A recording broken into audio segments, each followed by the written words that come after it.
Grâce au label Lions Indomptables, l'équipe nationale du Cameroun a porté l'Afrique sur ses épaules décennie après décennie. Retour sur la période 1980-1990. 1982, première participation à la Coupe du Monde.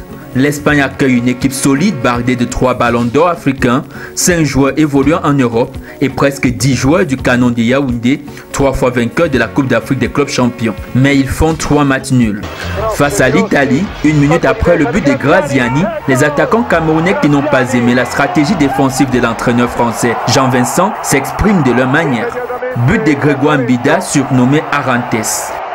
Le Cameroun est invaincu, mais éliminé à la différence de but avec l'Italie. 1984, l'année de la confirmation. La Coupe d'Afrique des Nations commence plutôt mal, mais les Lions se relèvent, battant même le pays organisateur. Ils viennent à bout des Fennecs d'Algérie après les tirs au but en demi-finale. La finale les oppose au Nigeria, déjà champion d'Afrique en 1980. Mais ce Cameroun-là, renforcé de Bonaventure Ndjonkeb et Isaac Sinkot, de l'Union de Douala, n'a peur de personne. À la 32e minute de jeu, sur coup de pied arrêté, Grégoire Mbida fait la passe à René Ndjeya de l'Union de Douala qui égalise. De retour des vestiaires, c'est un festival. Un jeu de 1-2 avec Mila permet à Théophile Abega, dit docteur, qui sera élu ballon d'or, d'inscrire le 2e but.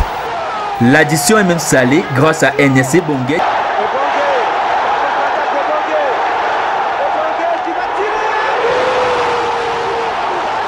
Après cet exploit, les Camerounais déposent leur valise à Los Angeles pour les Jeux Olympiques d'été. Ils perdent 2 matchs mais gagnent l'Irak, revenant avec beaucoup de promesses. En 1986, la finale âprement disputée contre l'Égypte, pays organisateur, se termine sur un coup du sort. Les nouveaux talents comme André Kanabiyik et Roger Fenba, 2 fois buteurs, annoncent les couleurs.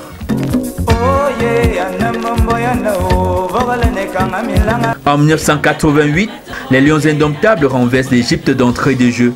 Le but de Cyril Makanaki, sociétaire de Toulon en France, donne la victoire face au Maroc, le pays hôte.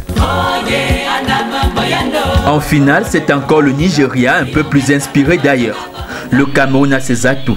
Joseph-Antoine Bell au cache de Marseille, un milieu de terrain impeccable, Roger Mila.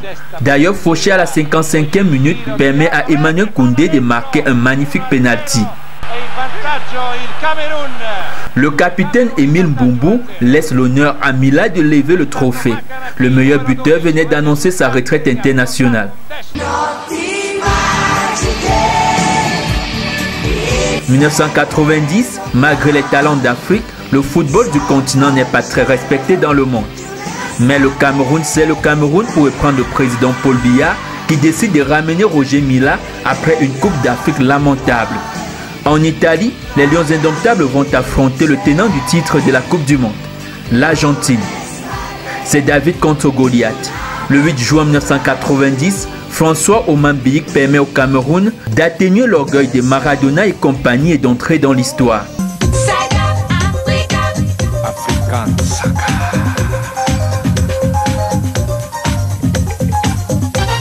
Face à la Roumanie, c'est un lion de 38 ans qui donne raison au chef de l'État. Le doublé de Roger Mila propulse le Cameroun au second tour comme le Maroc en 1986. Et là, le type là. Face à la Colombie, il faudra attendre les prolongations pour assister au festival de Mila qui humilie le gardien René Ingita. Le Cameroun ouvre la voie à l'Afrique en accédant au quart de finale de la Coupe du Monde. Les buts d'Emmanuel Koundé et de Jean Ekeke ne suffisent pas pour qualifier le Cameroun en demi-finale face à l'Angleterre. Mais l'exploit des Lions Indomptables offre le respect à l'Afrique et contribue à la paix dans un Cameroun qui expérimente à peine le multipartisme.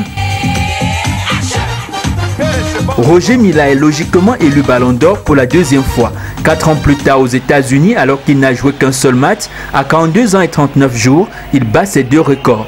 Meilleur buteur africain du mondial et plus vieux buteur de la compétition. Record qu'il conservera pendant 20 ans.